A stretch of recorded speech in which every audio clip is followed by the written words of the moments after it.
4 भारतीय सेलिब्रिटीज को पाकिस्तान से कत्ल की धमकी मिलने का दावा।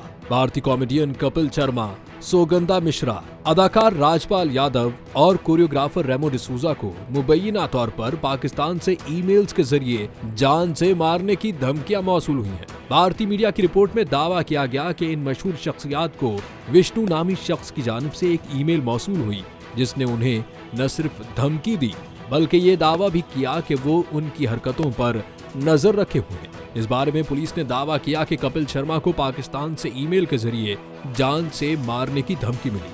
कपिल के अलावा राजपाल यादव, सौगंधा मिश्रा और रेमो डिसूजा जैसी मशहूर शख्सियात को भी हालिया दिनों में धमकी आमेज मेल भी मौसूल हुए हैं।